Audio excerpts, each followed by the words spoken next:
Hey, welcome to New York State Manufacturing Now, the podcast that's powered by FuseHub. I'm your host, Steve Melito. Today we're talking to Paul Leone and Megan Connolly Haupt of the New York State Brewers Association. FuseHub is exhibiting at the New York State Brewers Conference from March 22nd to 24th at the Albany Capitol Center. So today we're here to talk about beer.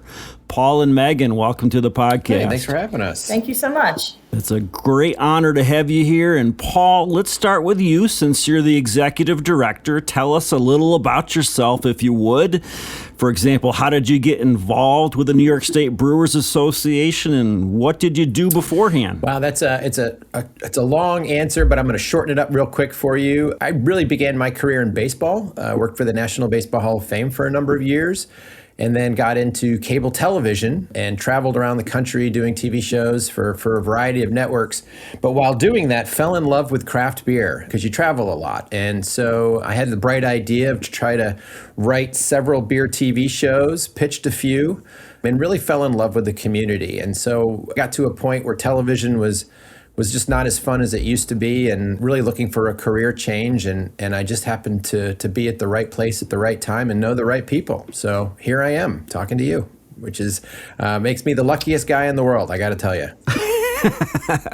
TV, baseball, and beer. That's pretty amazing right there. So, Megan, you're the director of partnerships, which is a key role, especially with the New York State Brewers Conference coming up. What is your background like, and how did you get involved with the organization? I'll start with the second question, how I got involved. 9 years ago, I wanted to work in craft beer. My background was in sustainability communications and marketing. And I wanted to work in craft beer, but didn't want to work for a brewery. I didn't see an obvious connection of how my skill set could benefit a brewery. So I was looking at a higher level from an industry perspective. I was given Paul's cell phone number by a friend of mine who owns a brewery in upstate New York, which sat on my desk for 6 months. And one day I looked at the number and I said, I'm ready to call him. I cold called him. And Paul said to me, well, I'm driving. I have 45 minutes to my destination. So who are you and what have you got to say? And I pitched my services, being partnerships and sponsorships, and tried to inspire Paul with the idea that partners could help fund the organization so that the organization could then in turn better support the brewery members. And Paul fell for it. So that was almost 9 years ago that Paul and I have been working together ever since. And we both have traditional backgrounds in the craft beer industry, but so does everybody else, really. And that is part of the beauty of why both of us wanted to work in this industry. It's an incredible myriad of backgrounds and cultures and colors that come together. That's excellent. And nothing like being in the right place at the right time. You had a captive audience with Paul. It's great. So, Paul, craft beer is fun to talk about and even more fun to drink, but it's also a business. What is the importance of that business to New York State in terms of jobs, revenues, and other key metrics? A few years ago, before pre-COVID, we actually did a rather large economic impact study, and we made sure in that study that we only accounted for the small craft breweries. We've got an Anheuser-Busch facility here. We've got the Genesee factory. So we have some sizable, breweries in New York State, and we wanted just the small craft breweries. And so that came back as a $5.4 billion economic impact, just the small breweries in New York State. 20,000 jobs.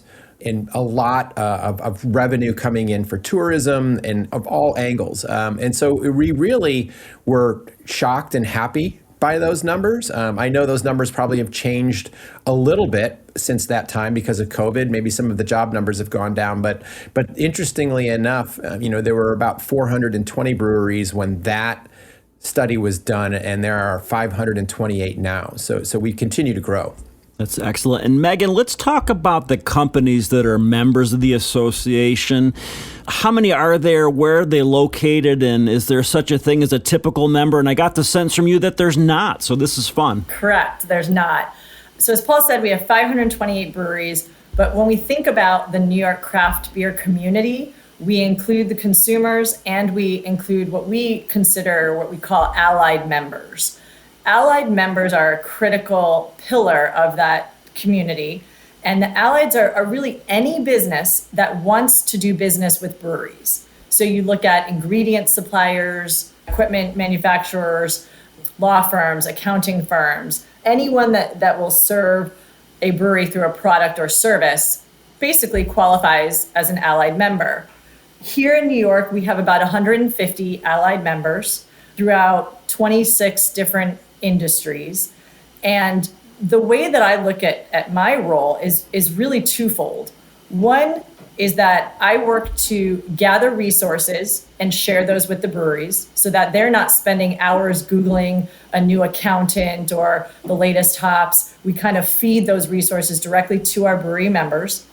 And then secondarily, my role is revenue generating, where we help to kind of redistribute in the industry, and we give these allied members access to these brewery prospects in exchange for revenue that, again, in turn helps us better meet the needs of our breweries through advocacy, legislative initiatives, marketing, promotion, so on. That makes sense. I went to the conference last year and I remember walking around and talking to an insurance agency that offered insurance and cybersecurity, and then talking to a chemical company. And it's a big ecosystem, right? It is. Breweries have so many diverse needs. Like I said, from services to products, and products from massive, $1 million spend equipment all the way down to glassware for the tap room and T-shirts for promotions, right? There's a huge variety of businesses that work with breweries. Excellent. So, Paul, let's talk about the term craft beer. So, when a lot of people hear the word craft, they think about small-scale production and even things that are made by hand. How hard is it to go from a home-based operation to low-volume manufacturing? That's a great question, Steve. And, there are a lot of home brewers right now all around, and a lot of really good home brewers. And so, to go from, generally a one barrel system, and for those that don't know, one barrel is 2 half kegs. Everything's measured by barrels. Most are either 5-gallon or 1 barrel systems at home. It's completely different to not only go professional and upscale, depending on the size of the system that they want to open and operate. So let's say they want to go from a 1 barrel to a 5 barrel because they've got business plans to sell kegged beer or distribute beer. But, recipe formulation from a small system to a big system to an automated system is really hard to do. And the biggest challenge in all of it is the fact that it's a business, right? So a lot of folks really just want to make beer. And then they said, I'm going to open a brewery because I make this really great beer. Well, and Megan sort of touched on it too. And the reason why she's so important to work with all of businesses is because there's so many components that go into owning a brewery. It's a business. So there are taxes, there are legal issues, there are accounting issues, there are regulatory issues, all of those things. And we find it interesting, somebody opens a brewery for the first time and they just are sort of scratching their heads because really they're spending more time on the business side of things than they are on the brewing side of things. So it's not really as easy as you would think, but brewers are such passionate people, and brewery owners are, and that's why you see 528 of them in New York. It's an awesome answer. And that number is, we gained 28 breweries during COVID. The growth rate of the industry in New York actually has outpaced the national growth rate for the last several years. And I didn't mention this in your previous question, but it's worth saying that when I did cold call Paul 9 years ago, there were fewer than 150 breweries in the entire state. And now there's 528. And a staff of it's 5 amazing. of us managing it. So why is that? What happened? How did we go from 100 to 500? It's an amazing thing. Did people's tastes just change? I mean, what are your ideas on that? Well, Paul and I probably have different perspectives on it. So I'll go first. For me, it is the legislative climate has been pretty supportive and pretty positive here in New York. We haven't had to fight many battles that other states face. And that's an area where Paul could get into more detail. And also, I think that the businesses have really helped support the industry because we do have a deep network of allied members and sponsors and partners. We've been able to funnel resources to New York that maybe other states don't get. And it's cyclical, right? Like if an allied member is getting a lot of business from New York breweries, they're going to increase their level of support to the Guild. The Guild provides more resources to breweries. More people want to open breweries, more breweries open. There's more business for allies, right? And it's this beautiful cycle where everyone is winning. And yes, that is kind of an idealistic viewpoint, but I have seen firsthand that it works that way. Sure. It's an overall ecosystem, right? Mm-hmm. Yeah, legislatively, we are probably one of the most liberal states in the entire country. You can do an awful lot here. And I always say, regardless of your politics, beer is bipartisan. And we've really held to that. And legislatively, on a state level, on a federal level, we've had a lot of support. And Prohibition ended 90 years ago. And there are a lot of folks that understand that there are some rules and regulations that need to go away just for the sake of growing business. And you've seen that a lot here in New York State. Is it perfect? No. But believe it or not, in 2014, you couldn't even buy a pint of beer in a brewery. And obviously, it's something we just do naturally. You know, we helped get the Craft Act passed, which allows breweries to sell by the pint. So it really wasn't that long ago. And we've come a long way. And that's why you see the growth that you do. It's good, Paul. I really like that phrase, beer is bipartisan. Can we get that on a T-shirt or something? I know. We're almost at that point where we need to remind everybody that, in such a hypersensitive political climate, everybody can agree on beer, for sure. Well, and that really is actually why I got into the industry. I have no background in politics, nor do I want one.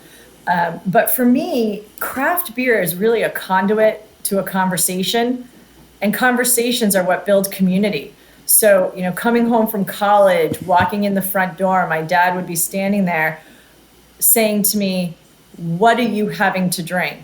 Right? Not, "Will you have a beer with me?" Because then the answer could have been no, but just this invitation to sit down and have a conversation, kind of using a craft beer as the excuse to do so. Those are the memories that drew me to this industry in the first place, is that nothing else in history, nothing else in our culture kind of brings people together the way that craft beer can.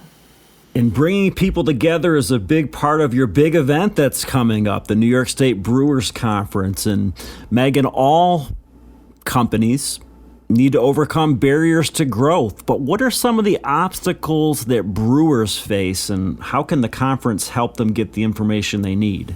Yeah, so Paul touched upon that a little bit. There are really great home brewers out there, but transitioning from a hobby to a business is a big deal. And a lot of people have the passion.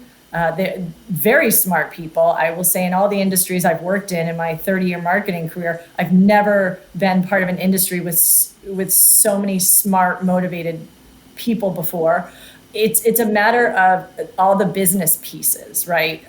The accounting, the regulation, the legal, all those pieces is what makes it difficult. And so the conference kind of pulls these resources together in one place so that if a brewer walks in with 20 questions, there's going to be somebody at that conference who can answer every single one of their questions.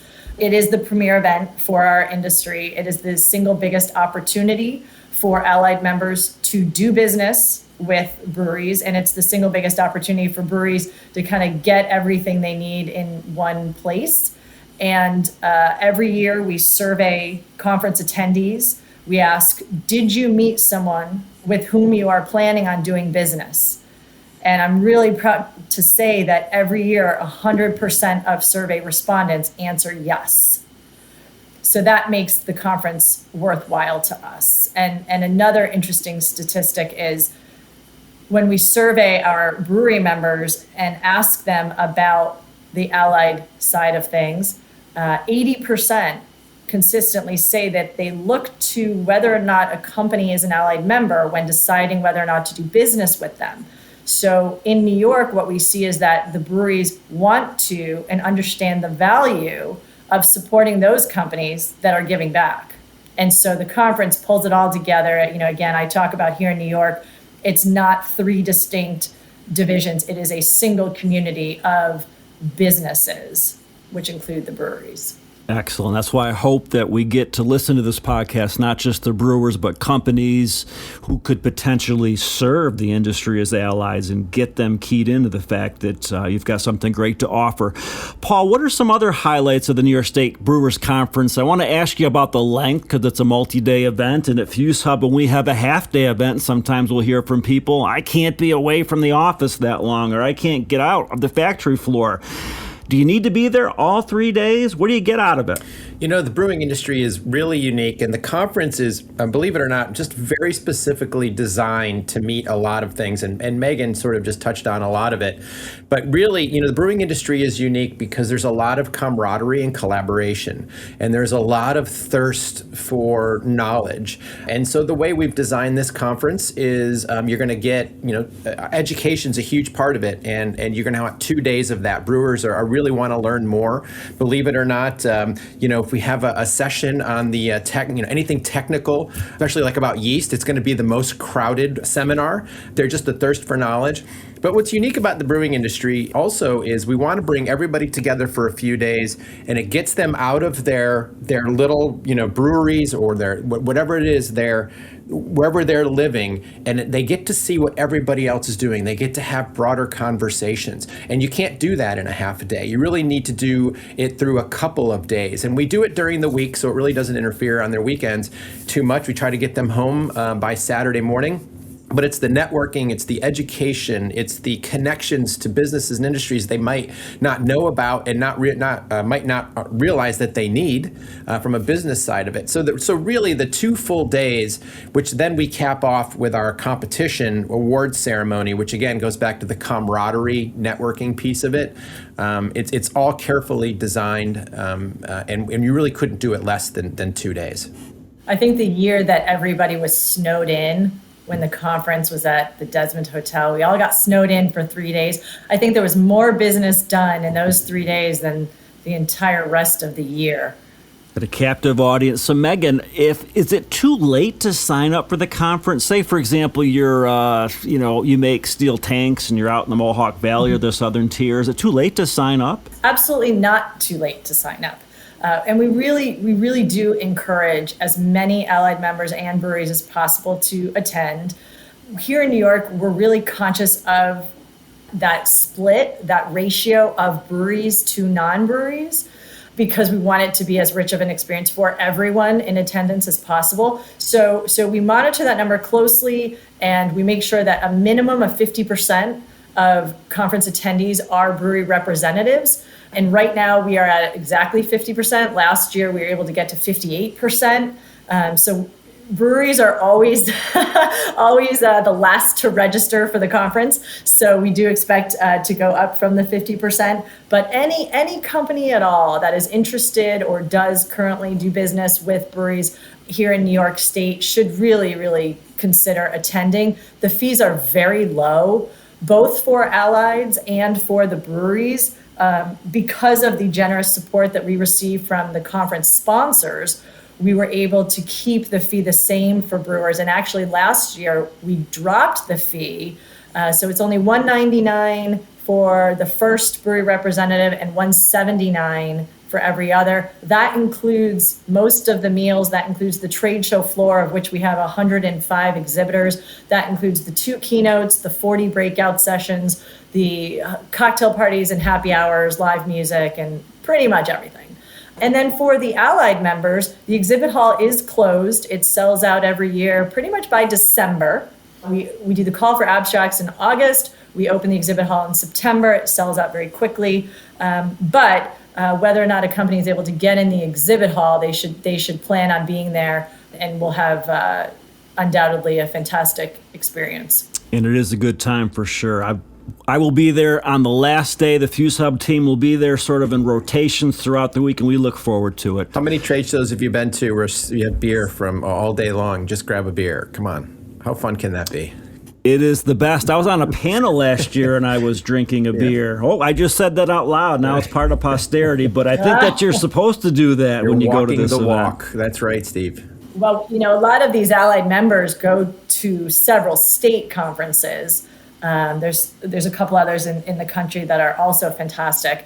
And the feedback that we've received is, New York is the best in the country. There's some others that are really good. But I will say about New York, it's the only one that serves beer at breakfast. And why not? So we have that distinction. And I will say we do a toast every year. And, to be in a room with 700 people cracking a beer all at the same time and hearing nothing but that 700 of them is actually a really powerful moment and kind of reminds us that we are all in this together. Love it. Good stuff. Paul, I'm going to give you the last word on this one. Maybe an opportunity for a little elevator pitch on the organization in general. Why should brewers join your organization? Is it expensive? I think Megan talked about that a little bit. It's not. What is the value for them? Well, the value is really legislatively, we've handled a lot, we do a lot, we protect the industry. For a long time, membership would be, we need membership we're a 501c6, first off, we're a nonprofit. And we need to fund the association in order to not only pass good legislation, but to prevent the bad legislation. And good Lord, there is bad legislation that is introduced every year that could really hurt the industry. But on top of that, marketing is another big side of what we do. Think New York, drink New York is our slogan. And we really try to get New Yorkers and outside of New York, anyone else to drink New York State craft beer. And it really is affordable to be a member. And then you also have a staff of 5 people that are working all the time on behalf of every brewery in the state. So we really try to push that message along. We spend a lot of time at the end of every year visiting every region of the state, because as you know, it's a big state and there are a lot of personalities in the state. Brewers in Long Island are way different than brewers in Western New York, Buffalo region, and they all have their own issues. And so we really do a good job at trying to get out and visit with people, and the conference is a big piece of that, obviously, because they can all be at one place together at one time. So it's hard for me. I know I'm on the inside, but there are a lot of reasons to be members of the New York State Brewers Association. Sold. I wish I made beer. I'd join up. Well, maybe I will someday. We'd love to have you. Hey, thank you. So we've been talking to Paul and Megan from the New York State Brewers Association. Thank you so much for being on the podcast. Thanks for having us. Yeah, thanks for asking. We appreciate it. Our pleasure. So before we wrap up here, just a reminder that the New York State Brewers Conference is from March 22nd to 24th at the Albany Capitol Center. That's coming up, but there's still time for you to register. Fuse Hub will be there as an exhibitor, and we would love to see you there. If for some reason you can't make it and you still need to talk manufacturing, you need to get over some obstacles to growth, reach out to Fuse Hub. The way to do that is to go online to www.fusehub.com, look for the button. It's in the middle of the screen on the homepage. Request an expert consultation, and a member of our Manufacturing Solutions program will reach out to you and find out what's going on. So on behalf of Fuse Hub and New York State Manufacturing Now, this is Steve Melito signing off.